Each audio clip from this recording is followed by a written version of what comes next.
الحمد لله نحمده ونستعينه ونستغفره ونؤمن به ونتوكل عليه ونعوذ بالله من شرور أنفسنا ومن سيئات أعمالنا من يهده الله فلا مضل له ومن يضلله فلا هادي له ونشهد أن لا إله إلا الله وحده لا شريك له ونشهد أن سيدنا ومولانا محمدا عبده ورسوله صلى الله تعالى عليه وعلى آله وصحبه وبارك وسلم تسليما كثيرا أما بعد فأعوذ بالله من الشيطان الرجيم بسم الله الرحمن الرحيم إن الذين قالوا ربنا الله ثم استقاموا تتنزل عليهم الملائكة ولا تخافوا ولا تحزنوا وابشروا بالجنة التي كنتم توعدون نحن أولياؤكم في الحياة الدنيا وفي الآخرة ولكم فيها ما تشتهي أنفسكم ولكم فيها ما تدعون نزلا من غفور رحيم ومن أحسن قولا ممن دعا إلى الله وعمل صالحا وقال إنني من المسلمين صدق الله العظيم.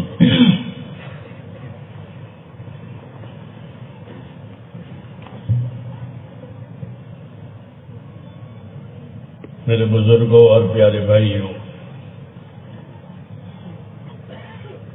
دین کی باتیں دین کے کاموں کے لیے سنی جاتی ہیں.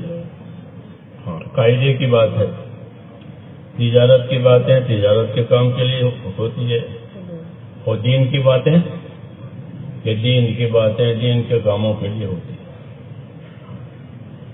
اس لیے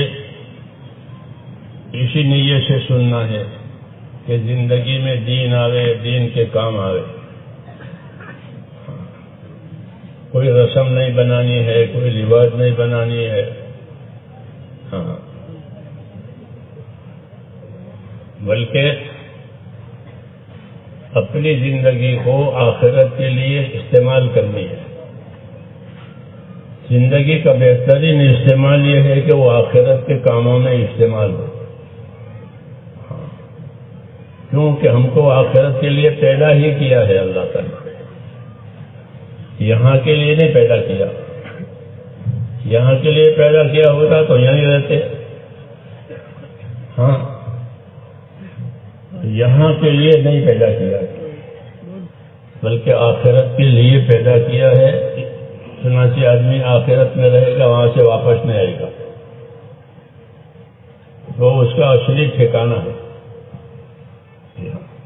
یہ ہم کو سمجھایا ہے کہ ہمارا اصلی ٹھکانہ، ہماری اصلی جگہ، جیسے مسافر سفر کہیں کہیں کا کرے واپس اپنے گھر آئے گا. پھر کہاں جانا ہے؟ کہیں نہ گھر آ گیا. تو ایسے ہی کہ وہ اصلی جگہ ہے، اصلی گھر ہے، وہ آخرت ہے. یہ ہم کو تعلیم دی گئی ہے. اور یوں بتایا اور فرمایا کہ ان الدنیا خلقت لکم وانکم خلقتم للآخرہ. یہ بتایا کہ اللہ نے دنیا تمہارے لیے پیدا کر دی ہے. بڑا انعام ہے کہ دنیا کی ہر چیز کو اللہ نے ہمارے لیے پیدا کیا تو ہمارے کام میں لگایا ہے. خالی پیدا نہیں کیا ہے بلکہ اس کو ہمارے کام میں لگایا ہے. ہمارے لیے پیدا بھی کیا ہے اور ہمارے کام میں بھی لگایا ہے. لیکن آدمی اس سے غافل ہے، اسے خبر نہیں ہے کہ ساری چیز تیرے کام میں لگی ہوئی ہے. زمین ہو، آسمان ہو، ہوا ہو، پانی ہو، آگ ہو، یہ سب اسباب تیرے کام میں لگے ہوئے ہیں. ہاں، تیری خدمت کے لیے ہے. یہ اللہ میاں نے کہا ہے، یہ سب تیرے لیے ہے.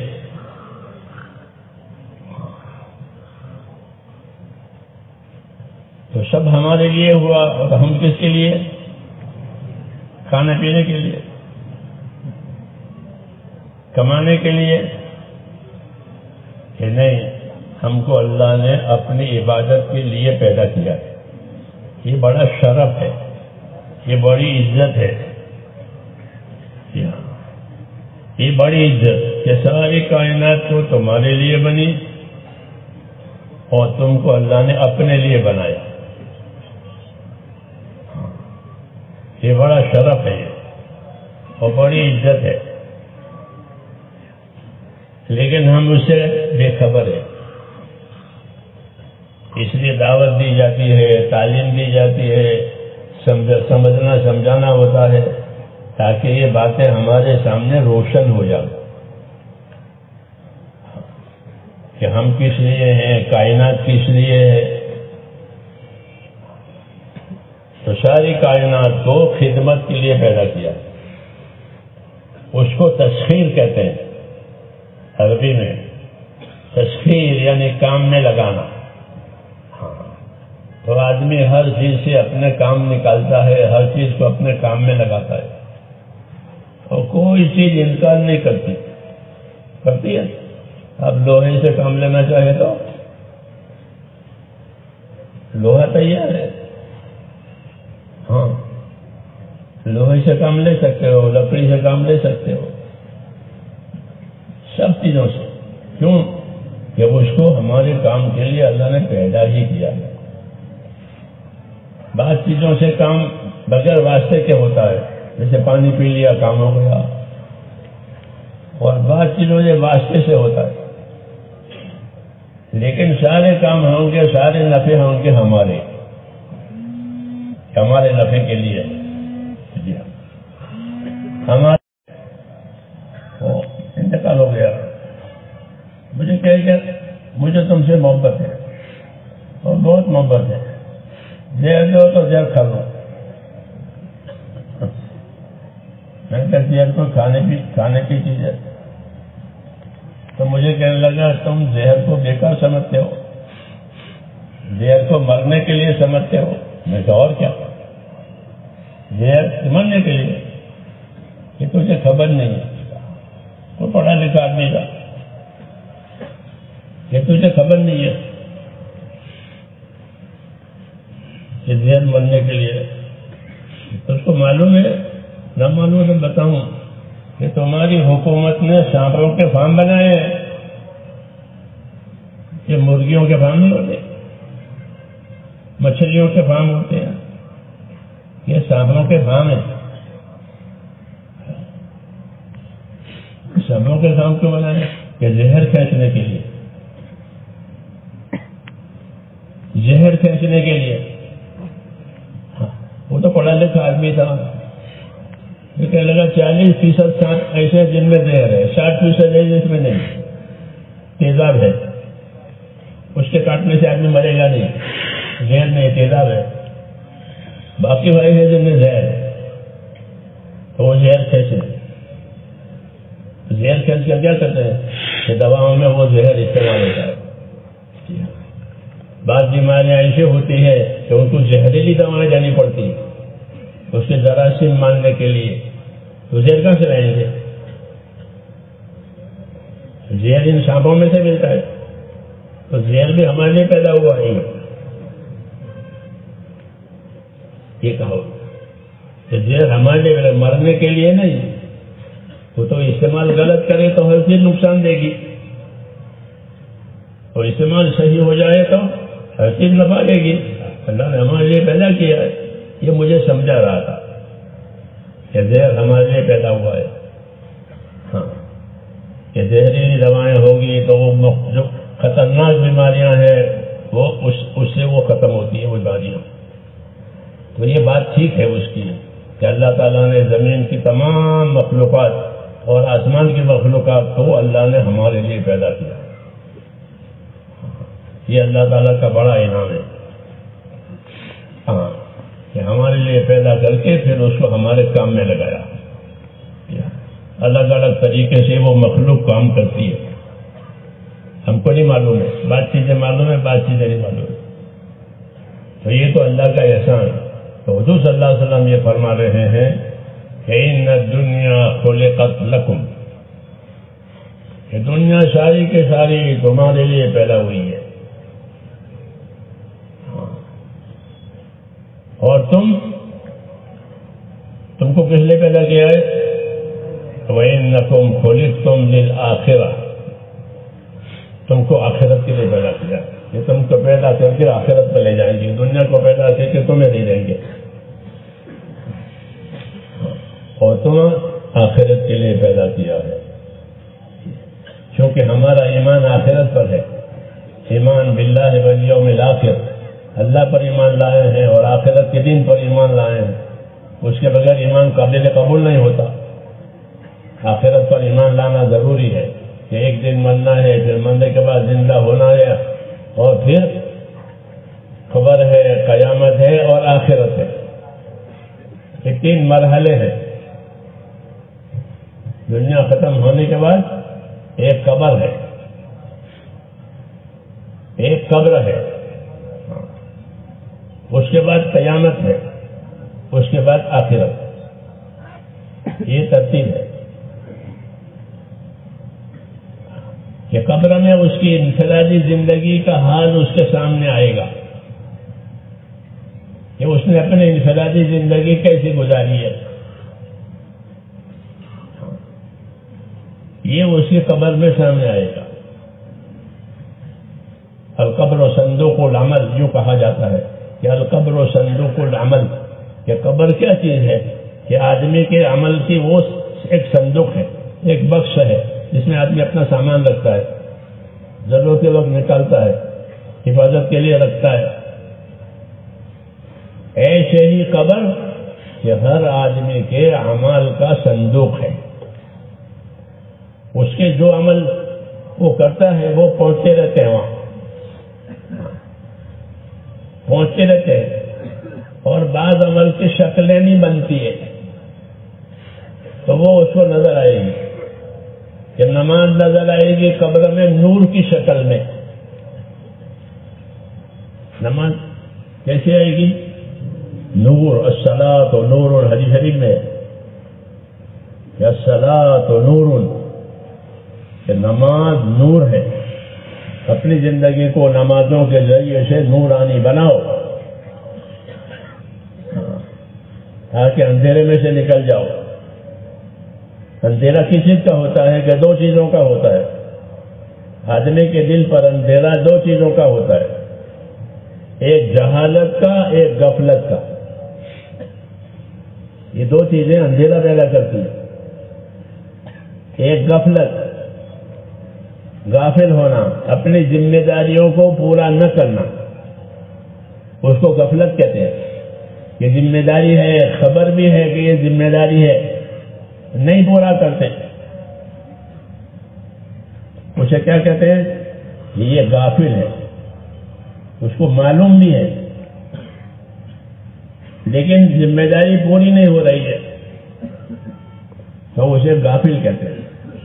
یہ اپنے نتیجے سے بے خبر ہے، بے فکر ہے، ذمہ داری سے بے فکر ہے۔ تو غفلت ایک بیماری ہے، جیسے اور بیماریاں بدن کو خراب کرتی ہے، غفلت ایک بیماری ہے جو روح کو خراب کرتی ہے، روح کو خراب کرتی ہے، وہ ہے غفلت، یعنی اپنی ذمہ داریوں سے بے پرواہ ہونا۔ آدمی کی ذمہ داری جو دنیا کی ہے وہ اس کی ضرورتیں ہیں، اسے کوئی بے پرواہ نہیں ہوتا، اسے کوئی بے پرواہ نہیں ہوتا، اپنی ضرورتیں پوری کرتے ہیں کیونکہ جانتے ہیں کہ ضرورت پوری نہیں ہوگی تو تکلیف ہوگی، کھائے گا نہیں کھانا بھوک سے تکلیف ہوگی، پیے گا نہیں تو پیاس سے تکلیف ہوگی، دوا نہیں کرے گا تو بیماری سے تکلیف ہوگی۔ تو ضرورتوں کی وجہ سے وہ ڈرتا ہے اور ضرورتیں پوری کرتا ہے، یہ آدمی کا مزاج ہے۔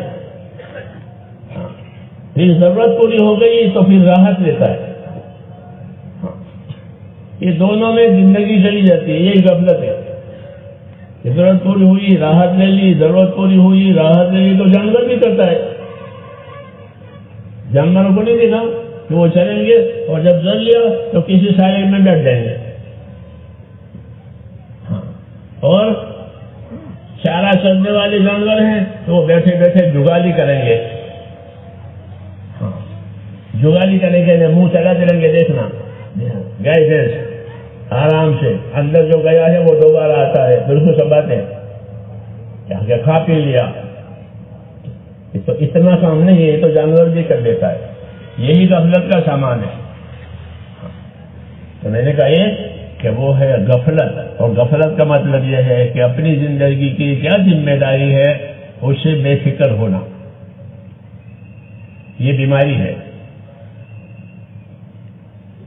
دوسری بیماری ہے جہالت، کہ اپنی ذمہ داریوں سے ناواقف ہونا۔ سمجھ میں آ رہی بات؟ اپنی ذمہ داریوں سے ناواقف ہونا۔ دنیا میں لوگ اپنی ذمہ داریوں سے واقفیت حاصل کرتے ہیں، تاکہ ذمہ داری کی پورا کرنے میں دشواری نہ آئے۔ دین کا بھی میرے بھائیوں یہی تقاضا ہے کہ جو ذمہ داریاں اللہ تعالیٰ نے ڈالی ہے اس سے واقفیت حاصل کرو، اس سے بے خبر نہ رہو۔ اس سے بے خبر رہنے کا نام جہالت ہے، اور خبر ہے اور نہ کرے وہ غفلت ہے۔ یہ دو بیماریاں ہیں انسانی زندگی میں جو اس کی زندگی کو خراب کرتی ہیں، ایک غفلت، ایک جہالت۔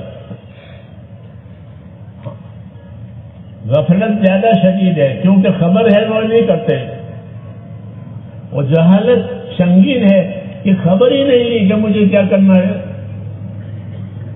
ہماری تبلیغ میں علم و ذکر ان دو بیماریوں کا علاج ہے۔ تیسرا نمبر کون سا ہے؟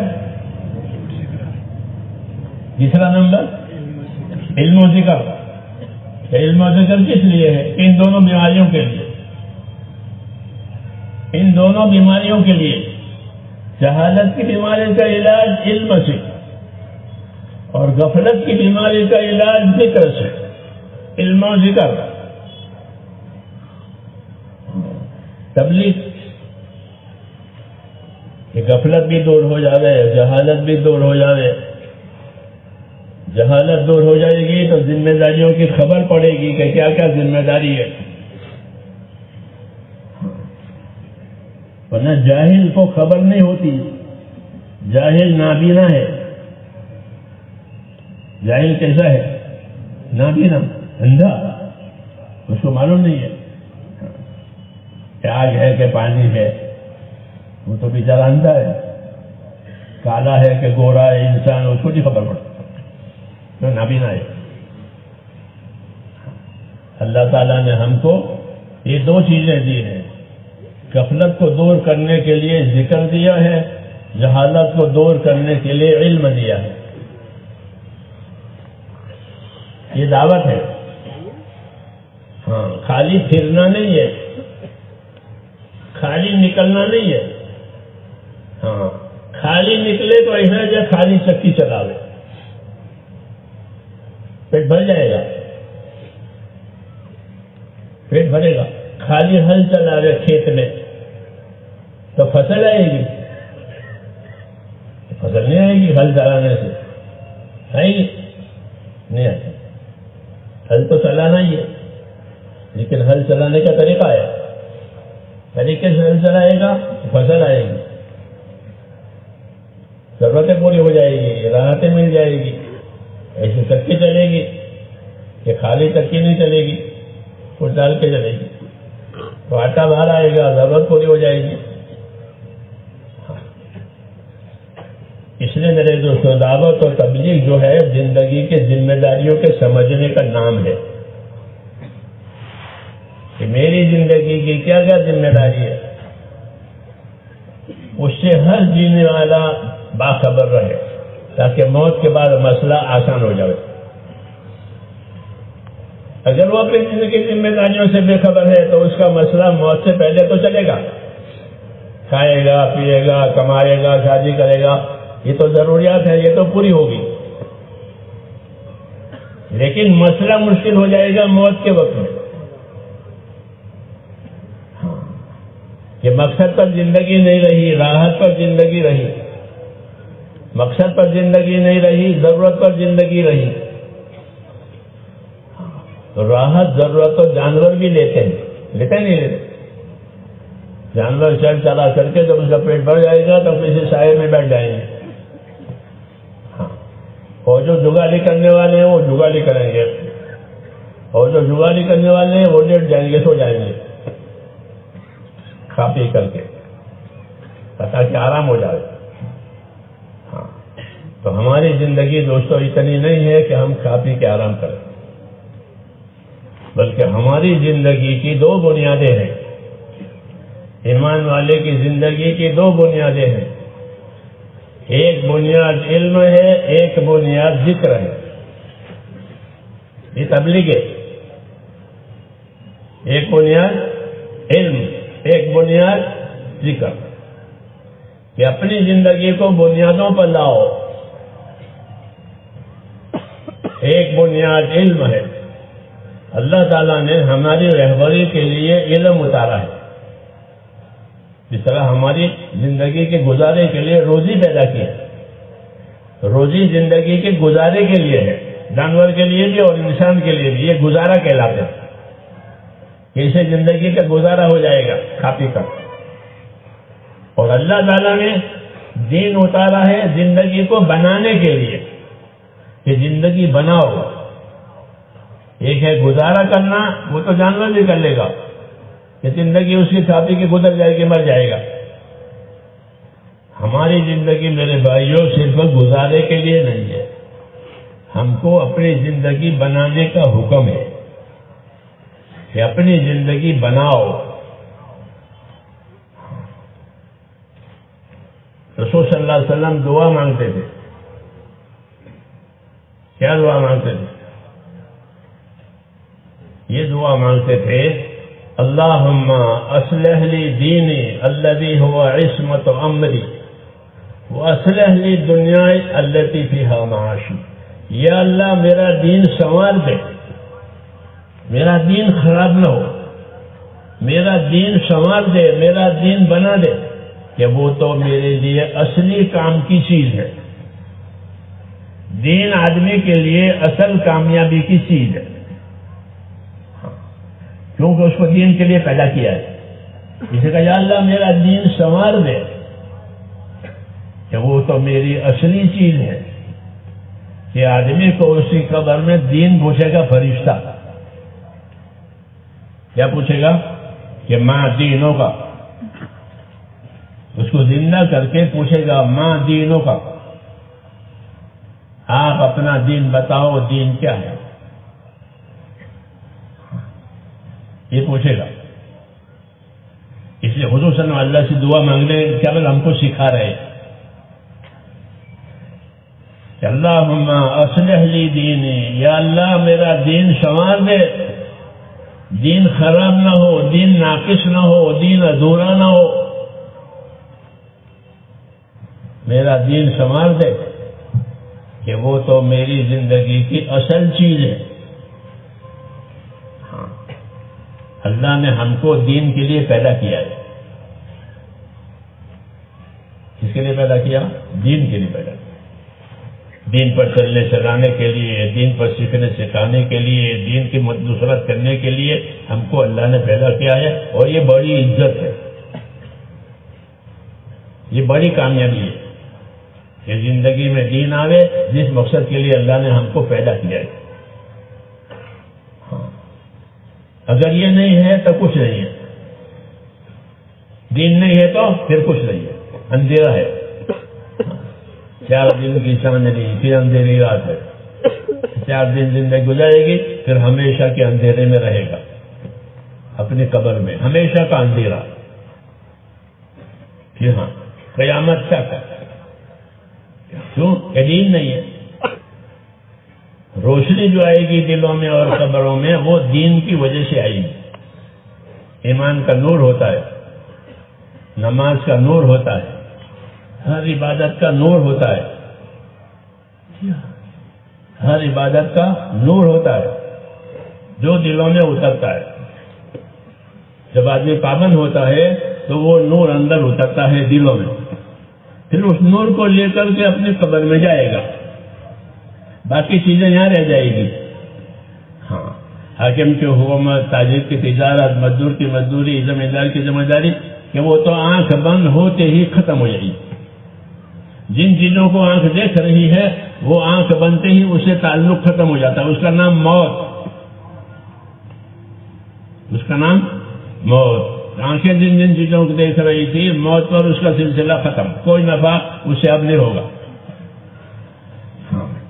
یہ سلسلہ ہے، اللہ تعالیٰ نے دنیا کو ایسا بنایا کہ جتنی چیزیں نظر آئے گی موت پر اس کا تعلق ختم ہو جائے گا۔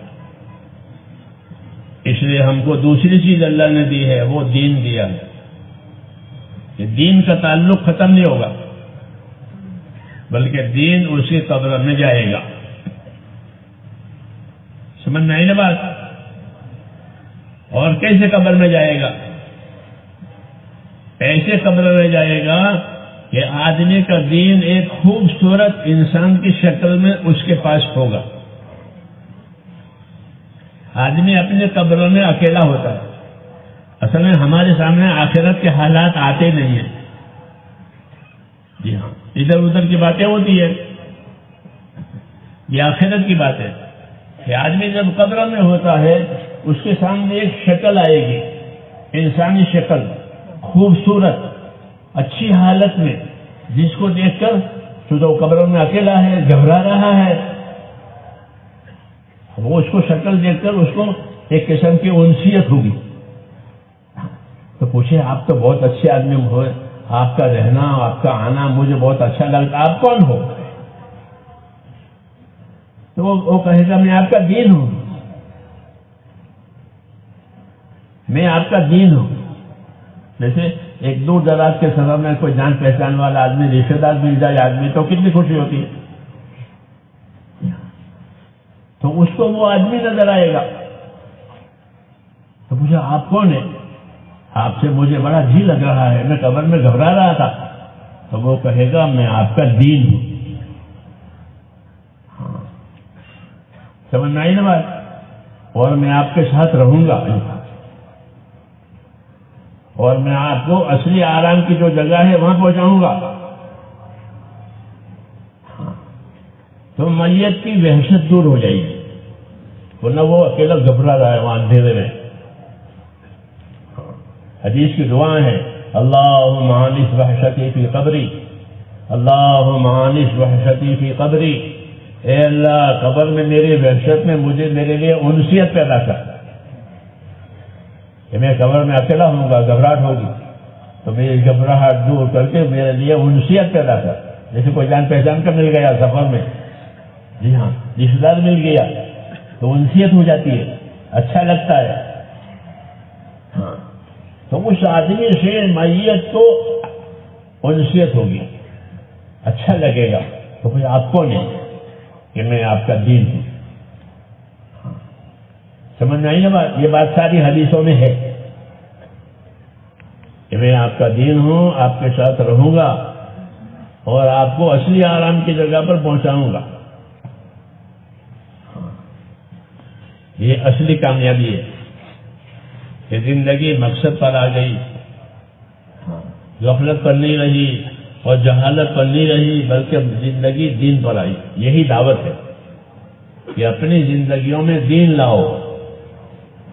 مولانا محمد یوسف صاحب فرماتے تھے جس طرح دوائیں، کہ دواؤں کا فائدہ اس وقت ہوگا جب دوائیں اندر جاوے، بدن میں جاوے، بدن میں جائے تو دوا کا فائدہ۔ تو گھر میں رہے دوائیں، الماریوں میں رہے کہ کوئی فائدہ نہیں۔ مال ہے، مال ہے، دوا ہے، لیکن جب بدن میں جاوے تو آنکھ کی دوا آنکھ کا فائدہ کا ذریعہ بنے گی، پیٹ کی دوا پیٹ کے فائدے کا ذریعہ بنے گی۔ ایسے ہی میرے دوستو کہ دین زندگیوں میں آوے کہ یہ دین فائدہ دے گا، یہ دین فائدہ دے گا۔ تو دین زندگیوں میں آنے کا کیا مطلب ہے؟ کہ سب سے پہلے دین دلوں میں آوے، اس کو ایمان کہتے ہیں، لا الہ الا اللہ، ایک اللہ ہے اور کوئی نہیں ہے، اور کوئی عبادت کے لائق نہیں ہے، کوئی کام بنانے والا نہیں ہے، کسی کا ہاتھ میں نفع نقصان نہیں ہے سوائے اللہ کا۔ یہ پہلی منزل ہے دین کی کہ زندگی میں ایمان آوے، اللہ سے تعلق پیدا ہو جائے، اس کو ایمان کہتے ہیں۔ یہ اصل ہے، اللہ سے تعلق پیدا کرو۔ اللہ سے ہمارا تعلق عبادت اور بندگی کا ہے، رشتہ داری کا نہیں ہے۔ اللہ کا کوئی رشتہ دار نہیں، اللہ اکیلا ہے۔ ہاں، تو پھر تعلق جو ہے بندوں کا وہ کون سا تعلق ہے؟ یہ عبادت کا تعلق ہے۔ اللہ سے ہمارا تعلق عبادت کا ہے، ہم کو عبادت کے لیے پیدا کیا ہے۔ یہ دعوت ہے کہ ہم نے انسانوں کو، جناتوں کو، اللہ فرماتے ہیں صرف عبادت کے لیے پیدا کیا ہے۔ جن کا کام ہے عبادت، کہ اپنی زندگی اللہ کے حکم والی، تابعداری والی بنائے، اس کو عبادت کہتے ہیں۔ کہ زندگی کو عبادت والی بناؤ، اس کے لیے پیدا کیا ہے۔ تو جب زندگی عبادت والی ہوگی تو اللہ سے تعلق صحیح ہوگا۔ اللہ سے دو قسم کا تعلق ہوتا ہے، ایک تعلق اللہ کی ناراضگی کا کہ اللہ ناراض ہے، اور ایک تعلق اللہ کی رضا کا کہ اللہ خوش ہے۔ تو دنیا کے اسباب سے اللہ راضی نہیں ہے، یہ بہت اسباب ہیں، کھانا ہے، پینا ہے کہ نہیں۔ اللہ جو راضی ہوگا وہ دین سے ہوگا۔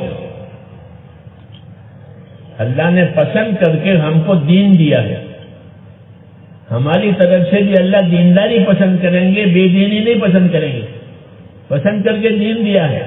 وَرَضِيتُ لَكُمُ الْإِسْلَامَ دِينًا، یوں کہا کہ وَرَضِيتُ لَكُمُ الْإِسْلَامَ دِينًا، میں نے دین اسلام پسند کر کے تم کو دیا ہے، اللہ کہتے ہیں۔ جب اللہ نے پسند کر کے دین دیا ہے تو بے دینی وہ کیسے پسند کریں گے؟ سمجھ میں آئی یہ بات؟ ہاں، ہم کو دین پسند کر کے لو یہ دین۔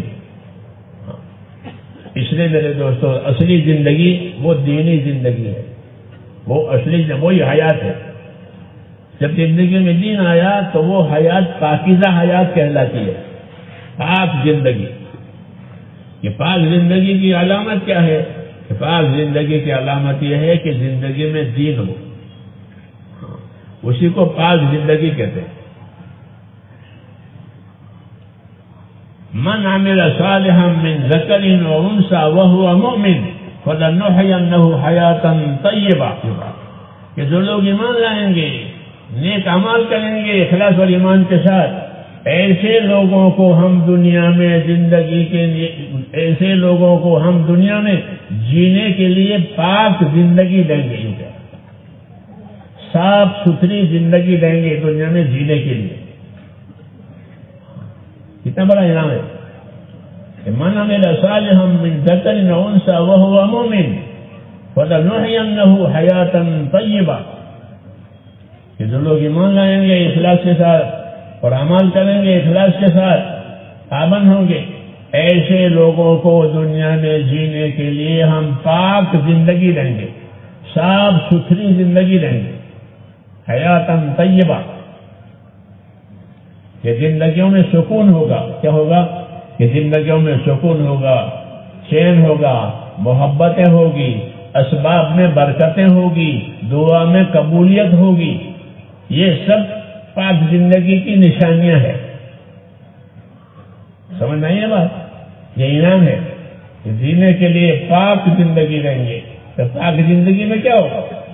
کہ پاک زندگی میں ہوگا کہ دلوں میں چین ہوگا، دل سکون والے، چین والے۔ اور کیا ہوگا؟ کہ ان کے اسباب میں برکت ہوگی، مالوں میں، اولادوں میں، ان میں برکت ہوگی، اور ان کے اعمال نیک ہوں گے۔ اپنی جان مال کا استعمال ان کی زندگیوں میں صحیح ہوگا، حیاتاً طیبہ، پاک زندگی۔ کہ پاک زندگی میں جان مال کا استعمال صحیح ہوگا، دلوں کا یقین بھی صحیح ہوگا، آپس میں الفتیں اور محبتیں ہوگی، اسباب میں برکتیں ہوگی، دعا میں قبولیت ہوگی۔ یہ سب پاک زندگی کی نشانیاں ہیں۔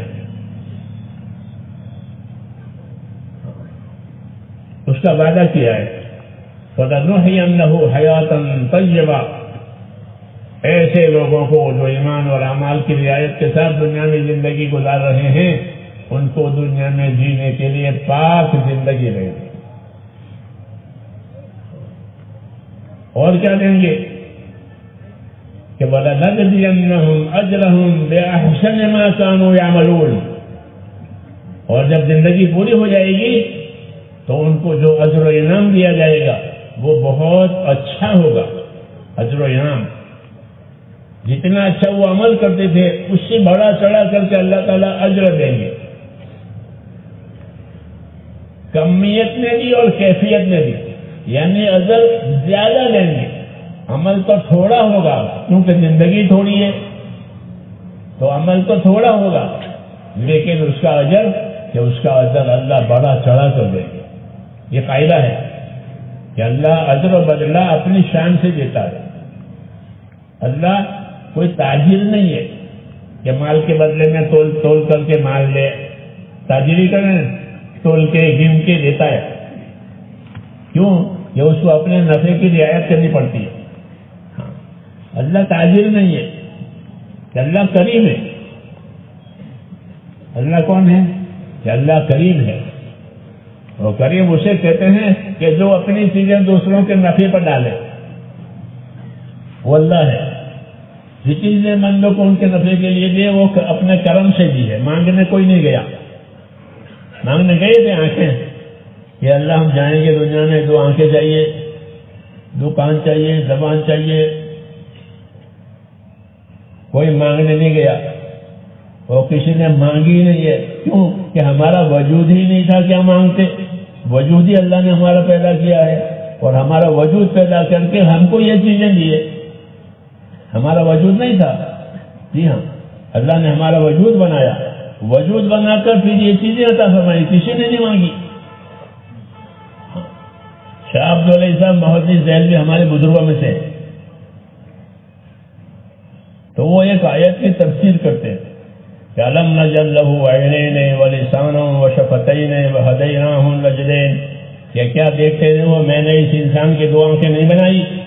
اللہ کہتے ہیں کہ میں نے اس انسان کی 2 آنکھیں نہیں بنائی، اس کے 2 ہونٹ نہیں بنائے، اس کی زبان نہیں بنائی. یہ بے شک بنائی ہے. تو شاہ عبداللہ صاحب اس کی تفسیر میں فرماتے ہیں کہ 5 چیزیں اللہ نے ذکر کی. 2 ہونٹ، 2 زبان، 2 ہونٹ، 2 آنکھیں، 1 زبان. کتنے ہو گئی؟ 5 ہوئی نہیں ہوئی؟ تو فرمایا 5 کو ذکر کیا. بہت ساری چیزیں دی ہے. فرمایا 5 چیزیں اس لیے ذکر کی ہے کہ پیدا ہوتے ہی انسان کا بچہ ان 5 کا محتاج ہوتا ہے. ان 5 کی پہلے ضرورت پڑتی. اس لیے کہا کہ تم کو اپنی ضرورت کی خبر نہیں تھی، میں جانتا ہوں کیا ضرورت ہے. اس لیے 2 آنکھیں دی، 2 ہونٹ دی، 1 زبان دیا. 2 آنکھوں سے وہ اپنی ماں کی چھاتی کو دیکھتا ہے، ماں کو دیکھتا ہے، ماں کی چھاتی کو دیکھتا ہے. دونوں ہونٹوں سے دودھ چوستا ہے.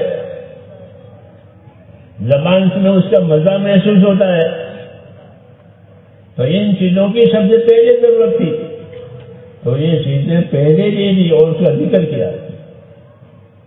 تو یہ بتایا کہ اللہ تعالیٰ ہماری ضرورتوں کو ہم سے زیادہ جانتے ہیں اور اپنے کرم سے وہ ضرورتیں ہماری پوری کرتے ہیں، کیونکہ وہ ہمارا پروردگار ہے. اللہ کون ہے؟ کہ اللہ ہمارا معبود بھی ہے اور ہمارا پروردگار بھی ہے، ہم کو پالنے والا ہے. تو پالنے میں جن جن چیزوں کی ضرورت تھی وہ دیتے رہتے، پرورش کرتے رہتے. اس لیے اللہ کہتے ہیں کہ پرورش کی ذمہ داری تو میری ہے اور عبادت کی ذمہ داری بندوں کی ہے. یہ ترتیب ہے. یہ پالنا میرے ذمہ ہے اور بندوں کے ذمہ کیا ہے؟ کہ بندوں کے ذمہ یہ ہے کہ وہ اللہ کی عبادت والی زندگی بنا لے. کیوں؟ کہ میں نے جناتوں کو انسانوں کو فرمایا کہ میں نے جناتوں کو اور انسانوں کو اپنی عبادت کے لیے پیدا کیا ہے اور کسی کام کے لیے نہیں پیدا کیا. باقی سب چیزیں ان کے کام کے لیے پیدا کرتی، سب چیزیں تمہارے کام کے لیے پیدا کی اور تم کو عبادت کے لیے پیدا کیا. یہ دعوت ہے. یہ دعوت ہے کہ ہماری زندگی اللہ کی عبادت کے لیے ہے. جب عبادت قائم ہوگی تو کیا ہوگا؟ کہ عبادت قائم ہوگی تو خدا کی مدد ہوگی. اللہ کی مدد لینے کے لیے اللہ کی عبادت کرنا ضروری ہے کہ اللہ راضی ہو کر مدد کرے گا، جس سے دنیا بھی بنے گی، آخرت بھی بنے گی۔ ایاک نعبد و ایاک نستعین میں یہ سبق ہے کہ اللہ ہم تیری عبادت کریں گے، تجھ سے مدد لیں گے۔ کہ مدد تو سوائے اللہ کے اور کوئی دیتا نہیں ہے۔ جی ہاں، اللہ ہی مدد دے گا، اور اس کا راستہ عبادت کا راستہ ہے۔ عبادت کے راستے سے اللہ سے مدد لو، عبادت کرو، زندگی عبادت والی بناؤ، اور اللہ سے مدد لو، اللہ سے کامیابی لو۔ یہ دعوت ہے، یہ دعوت ہے کہ زندگیوں کو عبادت والی بناؤ۔ عبادت کے لیے ہم کو اسباب دیے ہیں، ایک جانی طاقت دی ہے، ایک مالی طاقت دی ہے۔ یہ دو طاقتیں دی ہے، جانی طاقت دی ہے، عقل دی ہے، سمجھ دی ہے، بدن کے اندر طاقت دی ہے، تندرستی دی ہے، سوچ فکر، یہ سب۔ اور دوسرے نمبر میں کہ اسباب پیدا کیے، مال پیدا کیا، مال پیدا کیا اللہ نے، تو بدن میں بھی طاقتیں دی ہیں، باہر سے بھی طاقتیں دی ہیں۔ جانی مالی طاقت اس کو کہتے ہیں۔ اللہ نے جانی مالی طاقت کو اس لیے دیا ہے تاکہ اس کی طاقت سے اللہ کی عبادت کرے۔ لیکن جب بندہ جانی مالی طاقت سے عبادت نہیں کرتا، گناہ کرتا ہے۔ یہ طاقت تو عبادت کے لیے دی تھی اور کر رہا ہے گناہ، تو پھر اللہ تعالیٰ کا غضب نازل ہوتا ہے۔ اللہ تعالیٰ کا غضب نازل ہوتا ہے، اور زندگیوں کو اللہ تعالیٰ نامراد بناتے ہیں دنیا میں۔ کیوں؟ کہ انہوں نے جانے والی طاقتوں کو غلط استعمال کیا۔ اس لیے دعوت یہ ہے کہ اپنی جانے والی طاقتوں کو حکموں پر لگاؤ کہ اللہ نے مجھے کیا حکم دیا ہے، اللہ نے مجھے کسی سے منع کیا ہے، اس کو سنو، اس کو سیکھو، اس کو پوچھو، تاکہ زندگی صحیح ترتیب پر آئے۔ اس لیے اللہ تعالیٰ نے شروع میں رسول بھیجے تھے۔ رسول اس لیے بھیجے تھے تاکہ زندگی کا رخ صحیح ہو جائے، زندگی نہ بگڑے، کیونکہ آدمی کو وہ ملے گا جو اس نے زندگی میں کیا۔ ہاں، باقی چیزیں تو اس کی موت پر ختم ہو جائے گی۔ حاکم کی حکومت، تاجر کی تجارت، زمیندار کی زمینداری، یہ تو ختم، اس کا رشتہ ٹوٹ جائے گا۔ لیکن اس نے جو زندگی میں عمل کیے ہیں وہ اس کے ساتھ ہے۔ اس لیے عمل کی دعوت دی جاتی ہے، عمل کی دعوت دی جاتی ہے کہ ایک تو اللہ سے یقین پیدا کرو، صحیح وہ ایمان ہے، اور ایمان کے بعد کہ ایمان کے بعد اپنے اعمال کو درست کرو تاکہ جان اور مال کا استعمال صحیح ہو جائے۔ جان اور مال کا استعمال صحیح کرنے کے لیے میرے بھائیوں اللہ نے دین دیا ہے۔ جان کا استعمال صحیح کرنے کے لیے جانی عبادتیں دی ہے، مال کا استعمال صحیح کرنے کے لیے مالی عبادتیں دی ہیں۔ ہم جان سے بھی عبادت کریں گے، نماز کہ نماز جانی عبادت، اس میں مال کی ضرورت نہیں پڑتی، جانی عبادت ہے، اور بڑا عمل ہے نماز۔ نماز کیسا عمل ہے کہ ایمان کے بعد سب سے بڑا عمل وہ ہے نماز۔ بڑی مدد نماز کے ذریعے سے ملے گی مسلمان کو، بڑی مدد کہ اس کی نماز کے ذریعے سے ملے گی۔ بڑی مدد کیا ہوگی؟ کہ بڑی مدد یہ ہوگی کہ اللہ ساتھ ہو جائیں گے۔ جب اللہ ساتھ ہوں گے تو پھر کسی کی ضرورت نہیں ہے، پھر ضرورت ہے کسی کی؟ جب اللہ ساتھ ہے تو سب چیزیں ساتھ ہے۔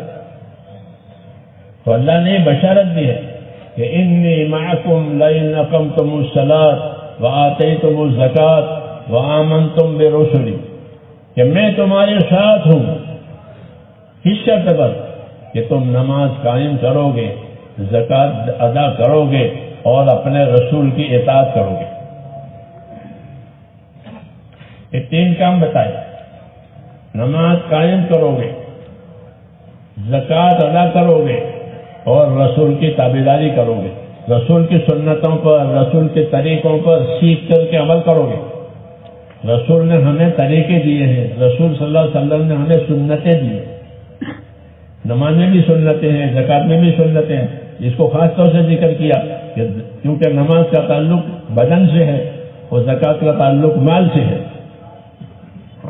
اپنی جانی ترتیب بھی صحیح ہو جائے اور مالی ترتیب بھی صحیح ہو جائے، اس کے لیے اللہ نے نمازیں دی ہیں، زکوٰتیں دی ہیں. اس لیے ہماری ذمہ داری ہوتی ہے میرے دوستوں کہ ہم نماز کو اچھی بنائیں. کیسی بنائیں؟ کہ نماز کو اچھی بناؤ. حضور صلی اللہ علیہ وسلم نے ہم کو یہ دعوت دی ہے کہ ایسے نماز پڑھا کرو جیسے مجھے نماز پڑھتے ہوئے دیکھا ہے. تو ہم نے تو نہیں دیکھا، لیکن حضور صلی اللہ علیہ وسلم کے صحابہ نے آپ کو نماز پڑھتے ہوئے دیکھا ہے اور انہوں نے اس نماز کی تبلیغ کی ہے، لوگوں کو پہنچایا ہے کہ ایسی پڑھو، ایسی پڑھو، ایسی پڑھو. تو اس طرح یہ نماز تبلیغ کے ذریعے سے ہمارے پاس آئی ہے. 5 وقت کی نماز، یہ نماز ایسے ادا کرو جیسے مجھے نماز پڑھتے ہوئے دیکھا ہے. اس لیے زندگی کو سنوارنے کے لیے میرے بھائیوں سب سے پہلا سبق جو ہے ہماری نمازیں ہیں کہ ہماری نمازیں کیسی ہونی چاہیے، کہ علم و ذکر والی ہونی چاہیے. کیسی ہونی چاہیے؟ تیسرا نمبر ہے نا علم و ذکر، کہ ہماری نماز علم و ذکر والی ہونی چاہیے، کہ ہم کو نماز کے بارے میں علم ہو کہ نماز میں کیا فرض ہے، نماز میں کیا واجب ہے، نماز میں کیا مکروہ ہے اور نماز پر کیا فضیلت ملے گی. اس کو علم کہتے ہیں کہ مجھے نماز پڑھنے پر کیا ملے گا. صبح کی نماز جو پڑھے گا اسے کیا ملے گا. صبح کی نماز پڑھی، یہیں سے شروع کریں کہ صبح کی نماز پڑھی ہے تو اسے کیا ملے گا. حضور صلی اللہ علیہ وسلم فرمایا من صلی صلاۃ الصبح فہو فی ذمۃ اللہ، جس نے صبح کی نماز پڑھ لی وہ اللہ کی حفاظت میں آ گیا، اللہ اس کا ضامن ہو گیا. جیسے کوئی گرفتار ہوتا ہے تو اس کو ضمانت پر چھڑاتے ہیں، ضامن پہ چھڑاؤ، تو اس کی حفاظت کہ جس نے نماز فجر کی پڑھی تو اللہ اس کا ضامن ہے، اللہ اس کا حفاظت کرنے والا ہے. اب کوئی اس کو نہ ستاوے. حدیثوں میں کہ فجر کی نماز پڑھنے والے کو کوئی نہ ستاوے. کیوں؟ کہ وہ نماز فجر پڑھنے کی وجہ سے اللہ کی ضمانت اور ذمے میں آ گیا ہے. اگر کوئی اس کو ستاوے گا، کوئی اس کو ایذا دے گا تو اللہ پوچھیں گے کہ میں نے ایک آدمی کی حفاظت کی تھی، میری حفاظت کے ذمہ تم نے کیوں توڑا. سمجھ نہیں بات کہ جو صبح کی نماز پڑھ لیتا ہے وہ اللہ کی ذمہ داری میں آ جاتا ہے. یہ انعام ہے، یہ انعام ہے. اس لیے میرے دوستوں میں کہہ رہا تھا کہ نماز بڑی چیز ہے کہ ایک تو آدمی اللہ کی ذمہ داری میں آ جاتا ہے، اللہ کی حفاظت میں آ جاتا ہے. دوسرا کہ اللہ کی مدد بھی نمازوں کے ذریعے سے لی جاتی ہے. ہم اللہ کی مدد کے ہر وقت محتاج ہیں، تو مدد لینے کا کیا راستہ ہے؟ کہ مدد لینے کا راستہ نماز ہے. استعینوا بالصبر والصلاۃ، اللہ سے نہ مدد لیا کرو، مدد مانگا کرو، صبر کر کے نماز پڑھ کے. صبر کرے، گناہ نہ کرے، صبر کرے. اور کیا کرے کہ اللہ سے مدد لینے کے لیے نمازیں پڑھے. کہ اللہ نے اپنے سے مدد لینے کے لیے ہم کو نماز دی ہے. تمام نبیوں کو نماز دی ہے مدد کے لیے. جب کبھی کوئی ضرورت پڑی کہ نماز پڑھ کر اللہ سے دعا مانگے. ایک دفعہ نہیں 10 دفعہ کہ مانگے کہ نماز اللہ کی مدد کے دروازے کھلنے والی ہے، نماز روزی کا دروازہ کھلانے والی ہے. یہ انعامات ہے اس کی کہ نمازوں کے ذریعے سے کامیابی لو. انی معکم لئن اقمتم الصلاۃ وآتیتم الزکوٰۃ، میں تمہارے ساتھ ہوں اگر تم نماز قائم کرو گے اور زکوٰۃ ادا کرو گے اور رسول کی تابعداری کرو گے. یہ وہ اعمال ہے جس کی وجہ سے اللہ کی تائید اور اللہ کی مدد ملتی ہے. جب اللہ کی تائید اور مدد حاصل ہوگی تو حالات ٹھیک ہو جائیں گے.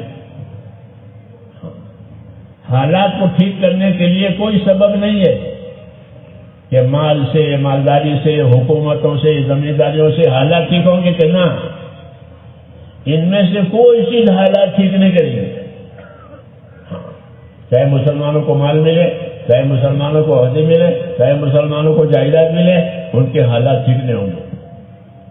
ہاں یہ پکی بات ہے. ان کے حالات ٹھیک ہوں گے ان کے دین سے. یہ کہ بزرگوں نے فرمایا من اصلح ما بینہ و بین اللہ اصلح اللہ ما بینہ و بین خلقہ، کہ جو لوگ اپنا اور خدا کا معاملہ ٹھیک کر لیں گے تو اللہ ان کا اور دنیا والوں کا معاملہ ٹھیک کر دے گا. کتنی آسان بات ہے کہ اپنا اور خدا کا معاملہ ٹھیک کرو. جب اپنا اور خدا کا معاملہ ٹھیک ہو جائے گا تو پھر ساری دنیا والوں کے معاملے ٹھیک ہو جائیں گے، دشمن دوست ہو جائیں گے، ناموافق حالات موافق ہو جائیں گے، دعاؤں میں قبولیت آئے گی، اسباب میں برکت آئے گی، دلوں میں چین آئے گا. یہ سب اس پر ہے کہ اللہ سے ہمارا معاملہ ٹھیک ہو جائے. اسی کی دعوت ہے کہ اگر یہ ہو گیا تو پھر مددوں کے برکتوں کے دروازے کھل جائیں گے. اس لیے میرے دوستوں دین دے کر کے اور دین کی محنت دے کر کے ہم کو اللہ تعالیٰ نے اس راستے پر ڈالا ہے کہ ایک تو دین کو اپنی زندگی میں اتارو، ایمان بنے، یقین بنے، خدا کا خوف بنے. کیا بنے؟ کہ دلوں میں اللہ تعالیٰ کا خوف آئے. کہ جب خوف دلوں میں آئے گا تو ہر بدی سے بچنے کی طاقت پیدا ہو جائے گی. ہاں ہر بدی سے، ہر گناہ سے بچنے کی طاقت جو آئے گی وہ خوف کی وجہ سے آئے گی. اس لیے اللہ کا خوف اپنے اندر پیدا کرنا چاہیے. جن باتوں سے اللہ نے ڈرایا ہے، وعیدیں آئی ہیں، ان کو پڑھو، ان کو سنو، ان کو سناؤ. یہ ہمیں کہا گیا ہے تاکہ اندر خوف پیدا ہو. رسول صلی اللہ علیہ وسلم اللہ تعالیٰ سے خوف مانگتے تھے. حضور صلی اللہ علیہ وسلم تو تھے ہی خوف والے، اللہ سے ڈرنے والے. ہم کو سکھانے کے لیے آپ نے فرمایا میں تم میں سب سے زیادہ اللہ سے ڈرنے والا ہوں. یہ فرمایا. اور پھر خوف مانگتے تھے تاکہ امت اللہ سے خوف مانگے. کیا مانگے؟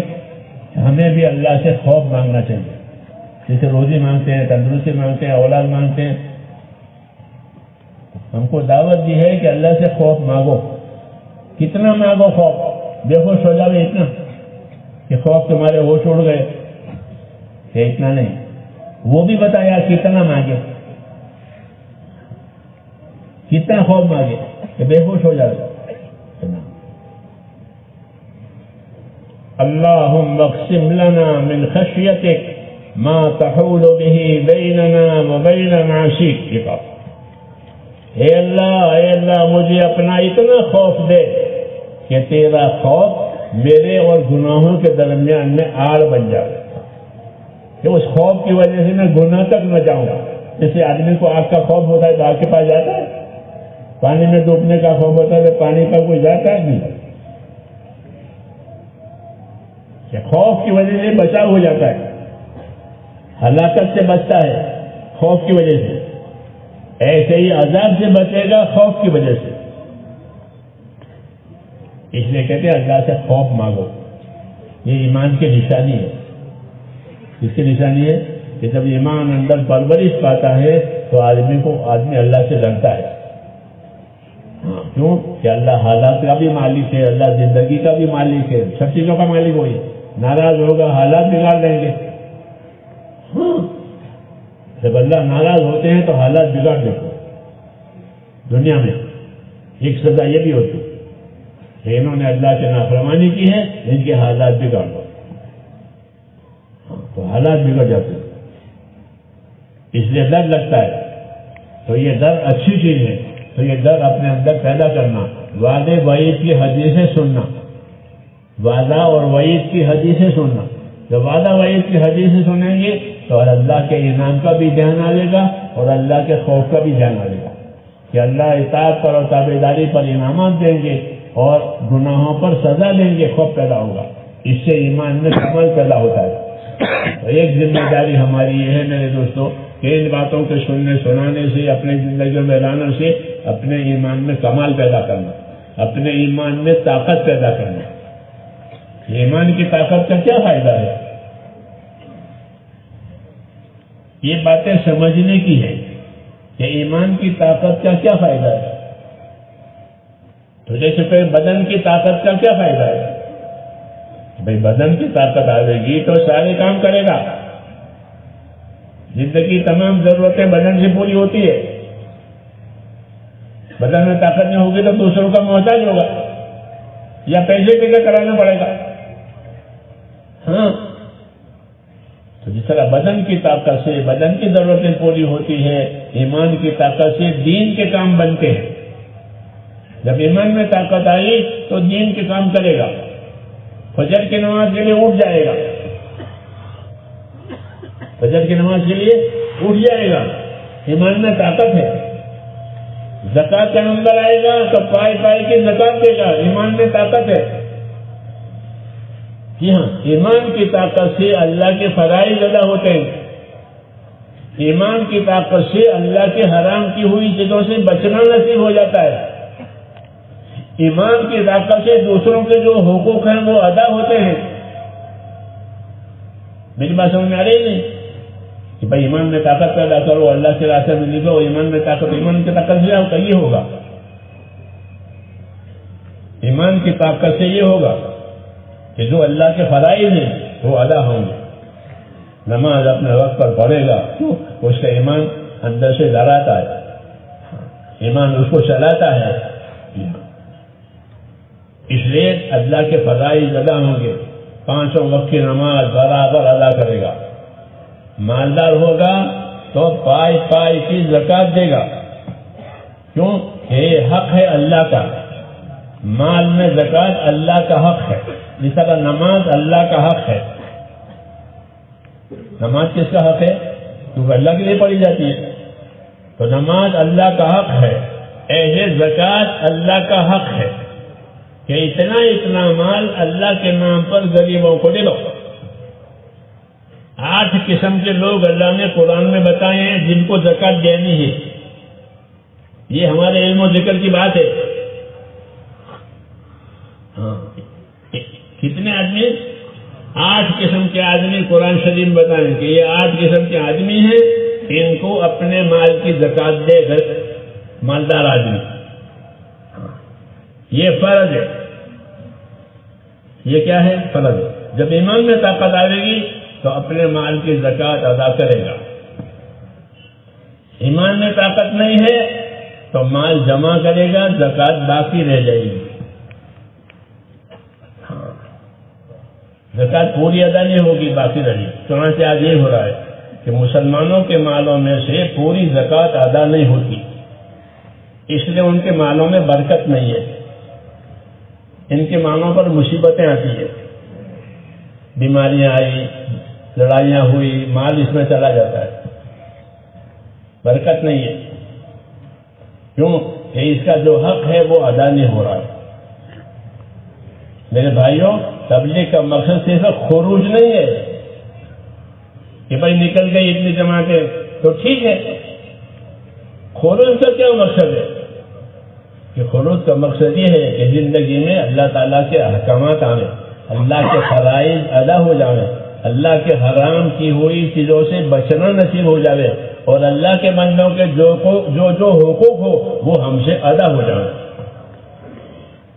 یہ تبلیغ کا مقصد ہے کہ فرائض ادا ہو جانا. آپ دیکھو نا، 5 فرائض کی فضیلتیں لکھی ہے: کلمہ، نماز، روزہ، زکات. ہے فضائل کتنی چیزوں کے ہیں؟ 5 چیزوں. کیوں؟ یہ 5 چیزیں اسلام کی بنیاد ہے.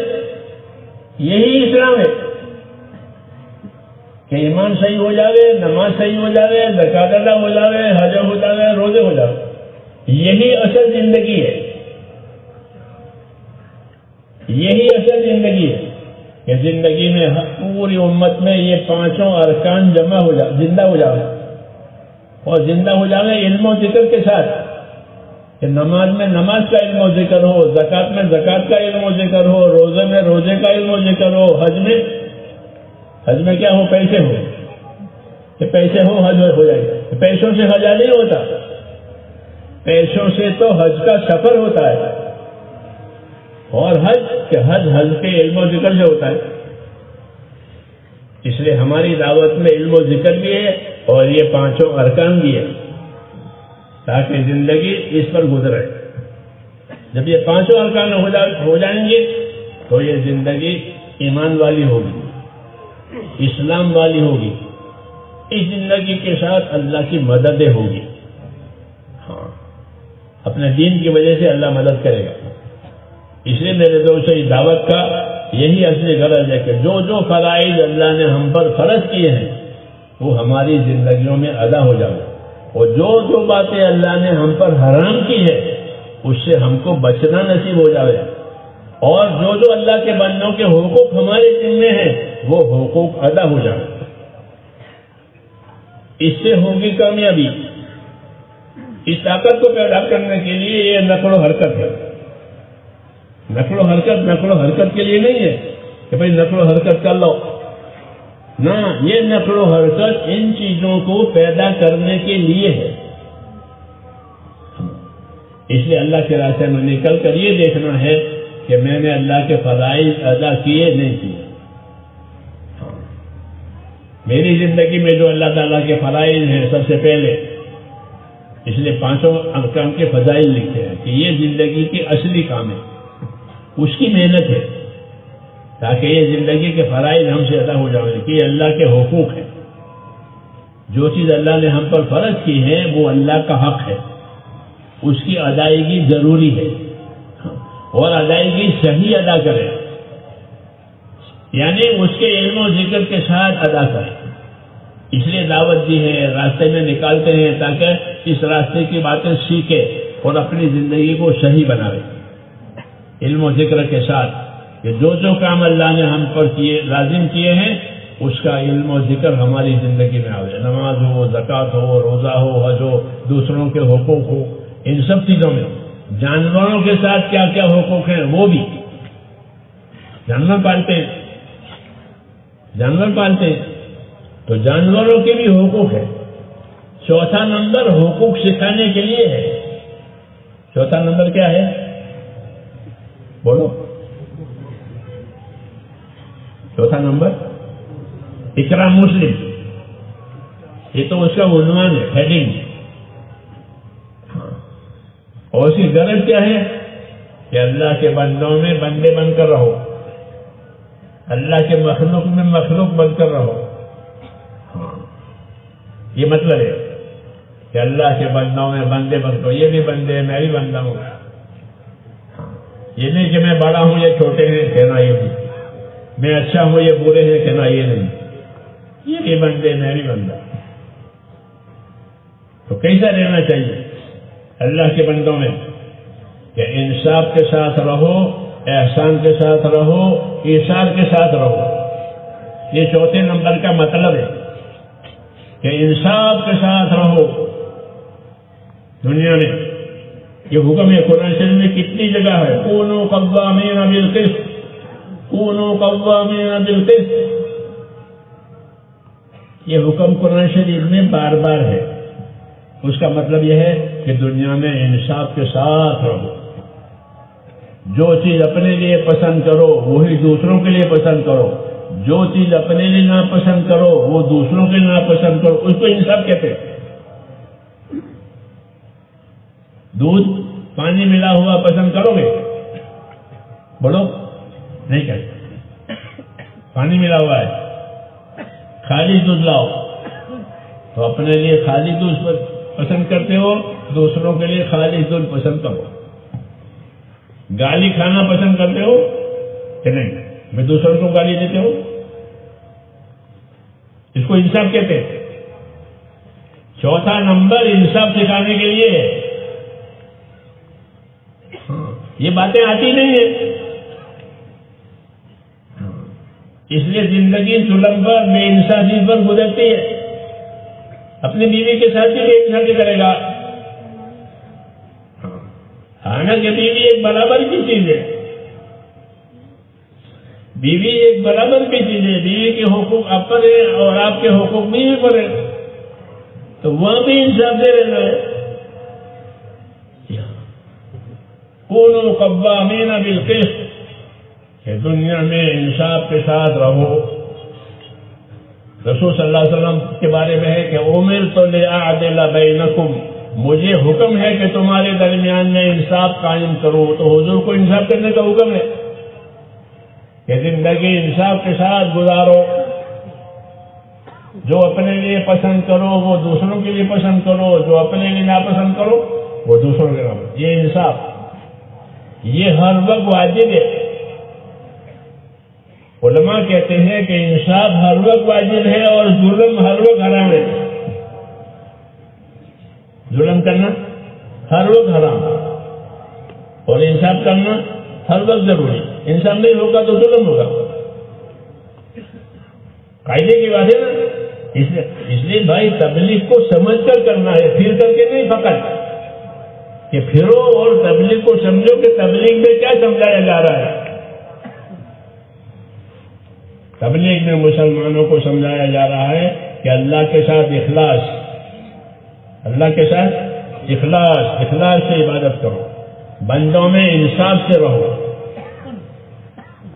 اللہ سے اخلاص کے ساتھ اور بندوں میں انصاف کے ساتھ. جو اپنے لیے پسند کرو وہ دوسروں کے لیے پسند کرو. ہاں اس کو انصاف کہتے ہیں.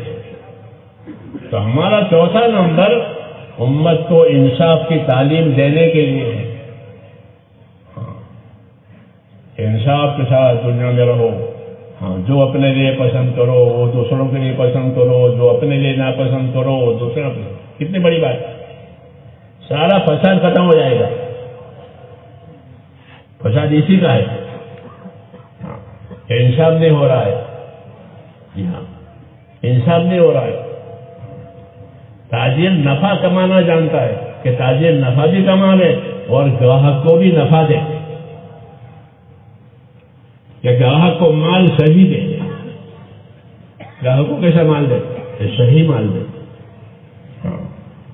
پورا تولنا، سچ بولنا، وعدہ پورا کرنا، یہ تجارت میں ہے. جیسے نماز میں، جیسے وضو میں کہ منہ دھونا، ہاتھ دھونا، مسا کرنا، یہ فرض ہے، یہ فرض ہے. وہاں یہ فرض نہیں ہے ہاتھ دھونا. تجارت میں کیا فرض ہے؟ سچ بولنا کہ مال میں عیب ہے تو مال کا عیب بتاؤ کہ یہ مال ہے مگر اس میں یہ مسٹیک ہے، اگر پسند ہو تو لے لو، اتنے دام میں دوں گا. ہاں یہ انصاف ہوا کہ مال کا عیب چھپایا نہیں، مال کا عیب بتایا. سمجھ نہیں دے بات. تو ہر جگہ ہم کو یہ تعلیم دی گئی ہے کہ انصاف سے رہو. جو اپنے لیے پسند کرو وہ دوسروں کے لیے پسند کرو. یہ تو ہر وقت واجب ہے.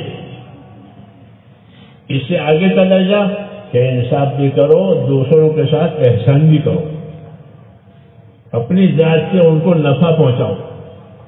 تاجر کو حضور نے حکم دیا کہ زن و ارج، تول کے دے اور جھکتا دے. حدیث شریف ہے کہ زن و ارج، تول کے دے اور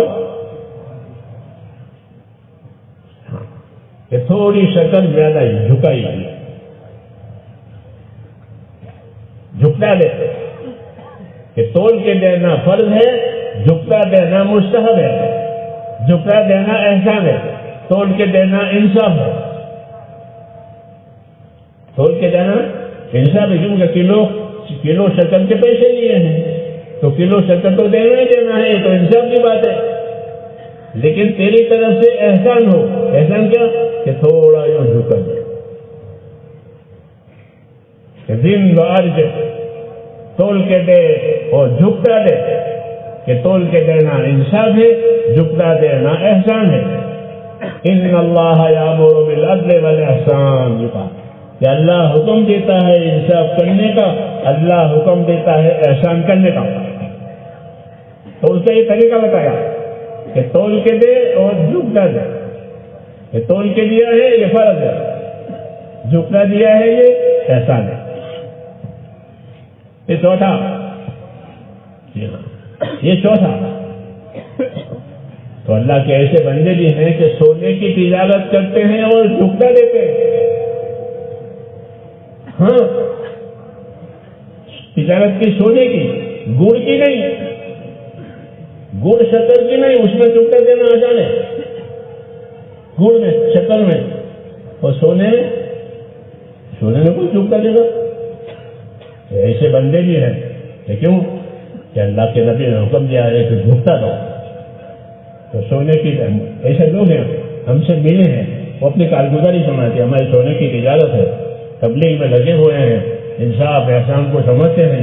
تو ہمارے نبی نے احسان کا بھی حکم دیا ہے، انصاف کا بھی حکم دیا ہے، پورا تولو اور جھکتا دو. تو ہم اپنا سونا بھی تھوڑا سا جھکتا دیتے ہیں. تو دن بھر کی رولنگ میں تقریباً 2500 ریال ہمارے کم ہو جاتے ہیں، کیونکہ ہم نے جھکا دیا ہے. اگر یہ جھکا نہ دیتے تو 2500 ریال آتے. ایسے لوگ بھی ہیں. ہاں، کیونکہ نبی نے دعوت دی ہے، نبی نے راستہ بتایا ہے، تو عمل کرنے والے بھی ہوں گے، گناہ کرنے والے بھی ہوں گے. خوش نصیب ہے جو نبی کی دعوت پر عمل کرے، نبی کے طریقوں پر عمل کرے، تو پھر برکتیں ہوگی. کیا ہوگی؟ اب ہوگی برکت اس کاروبار میں. کیوں کہ اس کاروبار میں انصاف بھی ہے، ان کاروبار میں احسان بھی ہے. وَلَوْ أَنَّ أَهْلَ الْقُرَىٰ آمَنُوا وَاتَّقَوْا لَفَتَحْنَا عَلَيْهِمْ بَرَكَاتٍ مِّنَ السَّمَاءِ وَالْأَرْضِ. کہ شہروں میں رہنے والے لوگ اپنی زندگی ایمان اور تقوی پر لاؤ، اپنی زندگی میں ایمان پیدا کرے اور تقوی پیدا کرے. تقوی ہوگا تو انصاف کرے گا. اعدلوا هو اقرب للتقوى. انصاف کرو کہ انصاف کرنا تقوی سے قریب ہے. انصاف کون کرے گا؟ تقوی والا کرے گا، اللہ سے ڈر والا کرے گا. جس کو ڈر ہوگا وہ انصاف کرے گا. تو اعدلوا هو اقرب للتقوى. انصاف کرو کہ انصاف کرنا تقوی سے قریب ہے، پرہیزگاری سے قریب ہے. جب یہ باتیں ہوں گی تو پھر زمین میں اللہ تعالیٰ ان کی چیزوں میں برکتیں دے گا. یہ بھوکے نہیں مریں گے، ان کی اولاد بھی بھوکے نہیں مرے گی، بلکہ ان کی برکتیں نسلوں تک جائیں گی. ہاں، کیوں؟ یہ ایمان تقوی والے ہیں، انصاف کرنے والے ہیں، احسان کرنے والے ہیں. تو اس لیے بندوں کے ساتھ انصاف اور احسان کا معاملہ، اللہ کے ساتھ اخلاص اور استقامت کا معاملہ، کہ اللہ کی عبادت اخلاص سے کرو، اللہ کی عبادت استقامت کے ساتھ کرو، پابندی کے ساتھ. اور معاملہ بندوں سے آنے تو کہ انصاف سے معاملہ کرو، احسان سے معاملہ کرو. یہ نبوت کے طریقے کہلاتے ہیں. اس کے یہ نبوت کے طریقے. ہاں، یہ نبوت کے طریقوں میں یہ ہے کہ اللہ کے ساتھ اخلاص، اللہ کے ساتھ اطاعت، ہاں، ایمان اخلاص اللہ کا حق اور انصاف احسان بندوں کا حق. کہ مخلوق میں احسان سے رہو، انصاف سے رہو. جانور پالا ہے تو حضور نے فرمایا یہ گونگے جانوروں کے بارے میں اللہ سے ڈرو. ایک اونٹ دیکھا جو بلبلا رہا تھا، حضور صلی اللہ علیہ وسلم فرمایا یہ کس کا اونٹ ہے؟ بتایا یہ نوجوان انصاری ہے، اس کا ہے. اس کو بلایا کہ دیکھو یہ اونٹ بلبلا رہا ہے، یہ مجھے شکایت کر رہا ہے، شکایت کر رہا ہے کہ یہ مجھ سے کام لیتے ہیں زیادہ اور چارہ دیتے ہیں تھوڑا. تو یہ انصاف نہیں ہے. انصاف ہے کہ کام تو اونٹ سے پورا لے اور چارہ تھوڑا دے. ہاں، کہ جیسے ان سے کام لیتے ہو اسے چارہ بھی دو، اپنا حق وصول کرتے ہو، اس کا حق دباتے ہو. تو انصاف جانوروں کے ساتھ بھی یہ ہم کو سکھایا ہے دین نے، انصاف سے رہو. تو فرمایا یہ اونٹ مجھ سے شکایت کر رہا ہے کہ مجھ سے کام تو زیادہ لیتے ہیں اور میرا چارہ تھوڑا ہوتا ہے، تو مجھے تکلیف ہے. اس لیے فرمایا گونگے جانوروں کے بارے میں اللہ سے ڈرو. مولانا تھانوی رحمۃ اللہ علیہ نے مستقل کتاب لکھی ہے ایک، اس میں جانوروں کے حقوق بتائے مسلمانوں کو. جیسے ماں باپ کے حقوق ہیں، رشتے داروں کے حقوق ہیں، اولاد کے حقوق ہیں، پڑوسی کے حقوق ہیں، کہ جانوروں کے حقوق ہیں. تو کتاب لکھی ہے، اس میں جانوروں کے حقوق بتائے. ہمارا دین ہے کہ ہم پر حق ہے، جس چیز کا حق ہے اس کا حق ادا کرو. حق بھی ادا کرو اور احسان بھی کرو. حق تو دینا ہی دینا ہے، اپنی طرف سے احسان. ان اللہ یامر بالعدل والاحسان، اللہ حکم دے گا تم کو انصاف کرنے کا، اللہ حکم دے گا تم کو احسان کرنے کا، کہ اللہ احسان کرنے والوں سے محبت کرتے ہیں، کہ جو بندے دوسروں کے ساتھ احسان کرتے ہیں اللہ ان سے محبت کرتے ہیں، ان سے راضی ہوتے ہیں۔ یہ ہمارا دین ہے میرے دوستوں، یہ کیا ہے؟ ہمارا دین ہے۔ انصاف سے رہو، چاہے دشمنی ہو گئی لیکن دشمنی میں بھی انصاف سے رہو۔ جی ہاں، یہ حکم ہے کہ کسی کی دشمنی تم کو بے انصافی پر نہ لے جاؤ، انصاف سے رہو چاہے دشمنی ہے۔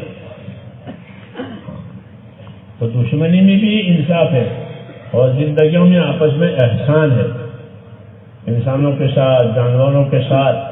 یہ تبلیغ ہے۔ تبلیغ میں خالی خروج نہیں ہے، خروج تو ہے ہی ہے، لیکن خروج کے ساتھ یہ 6 کے 6 نمبر ہیں کہ یہ زندگی میں آوے۔ ہاں، پھر دیکھو زندگی صاف ستھری ہو جائے گی، ایمان والی، اعمال والی، اخلاق والی، انصاف والی، یہ زندگی حیات طیبہ، پاک زندگی جینے کے لیے دیں گے تو پاک زندگی میں یہ چیزیں ہوں گی۔ پھر اللہ کا جو بھی کام کرے گا وہ اللہ کو راضی کرنے کے لیے کرے گا، دکھانے کے لیے نہیں، دکھانے کے لیے نہیں، اپنے غرض کے لیے نہیں، بلکہ جو کام کرے اللہ کو راضی کرنے کے لیے کرے۔ یہ ہم کو دعوت ہے کہ اخلص دینک یکفیک العمل القلیل، اپنے دین میں اخلاص پیدا کرو، اللہ کے لیے آخرت کے لیے کرنے والے بنو، تو تھوڑا عمل بھی بہت ہو جائے گا۔ عمل تو تھوڑا ہوگا لیکن اخلاص والا ہے تو یہ بہت ہو جائے گا۔ لوگوں کے دکھانے کے لیے کیے ہیں یا اپنے غرض کے لیے گئے، اس کی کوئی قیمت نہیں ہے۔ لوگوں نے دیکھ لیا، واہ واہ کہہ دیے، یہ نہیں۔ ہاں، اللہم طہر قلبی من النفاق وعملی من الریا ولسانی من الکذب، یہ دعائیں مانگیے ہم کو سکھانے کے لیے۔ اللہم طہر قلبی من النفاق، یا اللہ میرے دل کو نفاق سے پاک کر دے، منافق نہیں، مخلص، منافق نہیں بلکہ مخلص بنے، اللہ کو راضی کرنے والا بنے، کہ میرے دل میں سے ایک تو نفاق نکال دے اور میرے عمل میں سے ریاکاری نکال دے، کہ میں دکھانے کے لیے کام نہ کروں، اللہ کو راضی کرنے کے لیے کام کروں۔ ایک دعائیں مانگی ہے، دعائیں کیوں مانگی؟ ہم کو تعلیم دینے کے لیے کہ اپنے عمل میں اخلاص پیدا کرو، اپنے عمل کو دکھانے کے لیے مت کرو، اپنے عمل کو غفلت سے مت کرو، طریقے سے کرو کہ اس کی وجہ سے عمل بنے گے، اور جب اعمال درست ہو جائیں گے میرے دوستوں پھر حالات صحیح ہو جائیں گے۔ دنیا کے حالات بھی اللہ صحیح کرے گا، آخرت کے حالات بھی صحیح کرے گا، کیونکہ ہم عمل کے پابند ہیں، ہم عمل کے ذمہ دار ہیں۔ جانی مالی طاقتیں اللہ تعالیٰ نے عمل کرنے کے لیے دی ہیں، آنکھوں کا عمل، کانوں کا عمل، ہاتھ پاؤں کا عمل، یہ جانی، اور دوسرا مالی، کہ اللہ نے مال دیا ہے، کہ مال کس لیے دیا؟ مالدار ہونے کے لیے، کہ مالدار ہونے کے لیے مال نہیں دیا۔ مالدار بننے کے لیے جو لوگ مال جمع کرتے ہیں اللہ کے نبی کی نظر میں وہ نادان ہیں، ان میں عقل نہیں ہے کہ مال کو جمع کر کے۔ الدنیا دار و من لا دار لا، مال و من لا مال لا، دنیا اس آدمی کا گھر ہے جس کا کوئی گھر نہیں ہے، اور دنیا اس آدمی کا مال ہے جس کا کوئی مال نہیں ہے۔ ہاں، دنیا کے لیے مال جمع کیا، اور جو دنیا کے وجہ یجمع من لا عقل، دنیا کے لیے وہ آدمی مال جمع کرے گا جس میں عقل نہیں ہے۔ دنیا میں مالدار ہونے کے لیے مال جمع کیا، ہاں، پھر کیا ہوا کہ موت آئی تو رہ گیا، نہ فائدہ اٹھایا نہ فائدہ پہنچایا۔ یہ ہوتا ہے، ہاں یہ ہوتا ہے سرمایہ داری، مالداری، نہ خود فائدہ اٹھاوے نہ دوسرے کو فائدہ پہنچاوے، تو یہ عقل کی بات نہیں ہے۔ کہا کہ تو مالدار ہونے کے لیے مال وہ جمع کرے گا جس میں عقل نہیں ہے۔ یہ نبی کی تعلیم ہے۔ دنیا میں لوگ مال جمع کرنے والے کو بڑا سمجھدار سمجھتے ہیں، انہیں خوب مال جمع کیا، حالانکہ عقل کے خلاف ہے کہ مال جو پیدا ہوا ہے وہ حقوق ادا کرنے کے لیے پیدا ہوا ہے. مال پیدا ہوا ہے ضرورت پورا کرنے کے لیے، مال پیدا ہوا ہے راحت لینے کے لیے. یہ مال کا اصلی ہے کہ مال کیوں پیدا ہوا؟ کہ آپ کی ضرورت کے لیے، آپ کی راحت کے لیے اور دوسروں کے حقوق ادا کرنے کے لیے. یہ مال کا استعمال ہمارے دین میں، میری بات سمجھ میں آ رہی ہے نا؟ یہ چوتھا نمبر ہے کہ مال ہم کو کیوں دیا ہے؟ مالدار ہونے کے لیے کہ نہیں، مال حق ادا کرنے کے لیے دیا کہ مالدار ہو گئے، پہلا حق اللہ کا آئے گا کہ پائی کی زکوٰۃ علماء سے پوچھ کر کے دو. اس پر کتنی زکوٰۃ واجب ہے؟ کون سے مال پر زکوٰۃ واجب ہے؟ یہ حق ہے اللہ تعالیٰ کہ مال حقوق ادا کرنے کے لیے پیدا ہوا ہے، جمع ہونے کے لیے نہیں، کیونکہ اس کو جمع کرنے کوئی فائدہ ہی نہیں ہے. مال جمع کرنے سے کوئی فائدہ نہیں ہے سوائے نگرانی کرنے کو. نگرانی کرنے پر کوئی چوری نہ کرے، کوئی ادھار مانگنے میں آئے. ہاں ادھار مانگنے والے تو بھی بھاری پڑ جائے، ہاں کہے تو مشکل، نہ کہے تو مشکل. جی ہاں ایسا مسئلہ ہے کہ نہ کہے تو وہ ناراض ہو جائے گا اور ہاں کہنے کو جی نہیں چاہتا ہے کہ ہاں لے جا. جی ہاں اس لیے کہا کہ مال کو مالداری کے لیے وہ جمع کرے گا جس میں عقل نہیں ہے. نہیں بات کہ مال کو اللہ نے حقوق ادا کرنے کے لیے پیدا کیا ہے، ضرورت پورا کرنے کے لیے پیدا کیا ہے. رسول صلی اللہ علیہ وسلم نے کہے المال نعمت معونہ، کہ مال بہترین سہارا ہے زندگی کا. پیغمبر صلی اللہ علیہ وسلم کہہ رہے کہ مال زندگی کا بہترین سہارا ہے.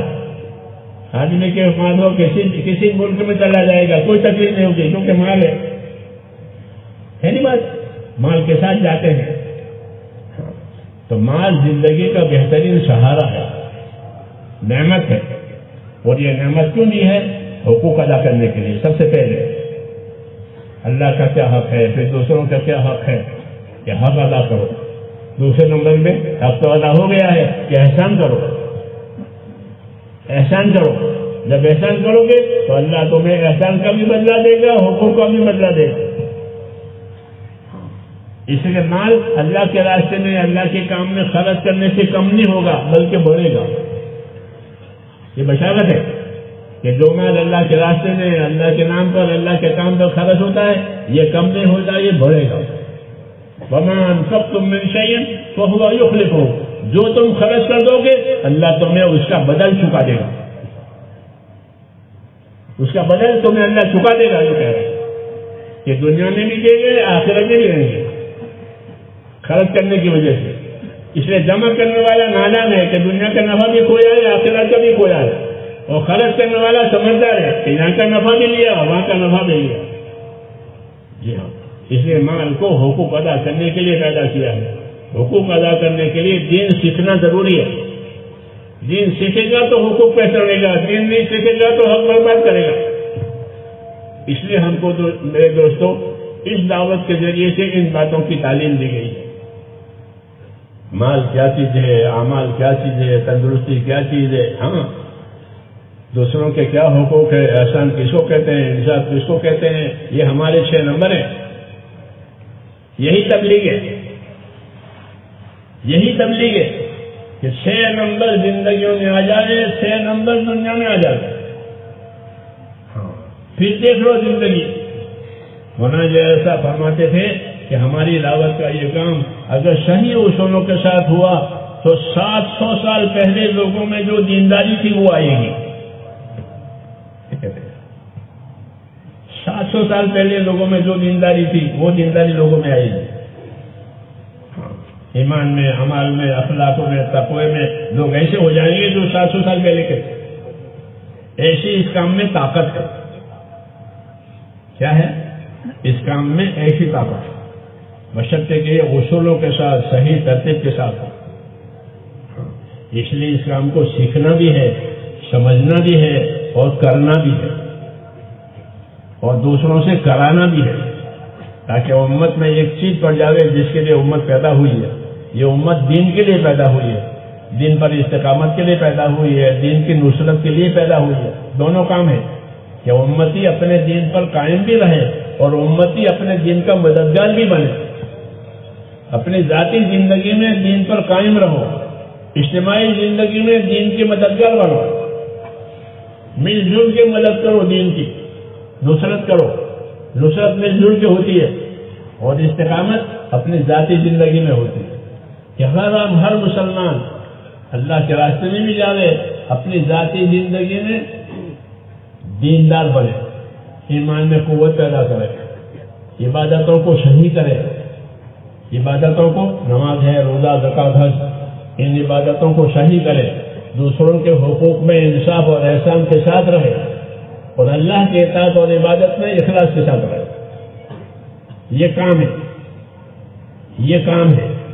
اس کو سمجھنے سمجھانے کے لیے اللہ نے ہمیں یہ راستہ دیا ہے کہ اس راستے میں نکلو اور یہ چیزیں پیدا کرو. اور فرماتے بار بار نکلو، بار بار نکلو تاکہ زندگی میں یہ چیز آ جائے. جی ہاں، پھر آدمی اپنے اپنی استعداد کے مطابق اس کام میں ترقی کرے گا، اپنے ایمان میں، اپنے اعمال میں، اپنے اخلاق میں، اللہ سے تعلق پیدا کرنے میں، رسول صلی اللہ علیہ وسلم کی اتباع میں ترقی کرے گا. جی ہاں، اور وہ اصل ترقی ہے کہ زندگی ایمان والی، اتباع والی بنی. اس لیے اجتماعی زندگی میں ہم دین کی نصرت کریں گے، انفرادی زندگی میں اپنے آپ کو دین کا، حضور صلی اللہ علیہ وسلم کی سنتوں کا، طریقوں کا پابند کریں گے کہ ہماری زندگی میں حضور صلی اللہ علیہ وسلم کی سنتیں آپ کے طریقے آئیں کہ آپ گھر سے کیسے نکلتے تھے، گھر میں کیسے داخل ہوتے تھے، مسجد میں کیسے داخل ہوتے تھے، مسجد سے کیسے نکلتے. یہ سنتیں کہلاتی ہیں. تو زندگی سنتوں والی بنے، یہ سیکھ کر کے ہمیں. اور سکھانے والا نہ ملے تو پوچھے علماء سے، جیسے وکیلوں سے پوچھتے ہو نہیں پوچھتے ہو، ڈاکٹروں سے پوچھتے ہو نہیں پوچھتے، بلڈروں سے پوچھتے ہو نہیں پوچھتے ہو اپنے عمارتیں بنانے کے لیے. تو بلڈروں سے پوچھتے ہیں، ڈاکٹروں سے پوچھتے ہیں، وکیلوں سے پوچھتے ہیں، علماء سے پوچھو تاکہ زندگی کی جہالت ختم ہو جائے اور زندگی ایمان اور عمل پر آئے. یہ ہماری دعوت ہے، خالی نکل جانا نہیں ہے بلکہ نکل جانا ان کاموں کے لیے. تو اس کے لیے تیار ہیں آپ لوگ؟ کیوں بھائی، اب بتاؤ کون کون تیار ہے؟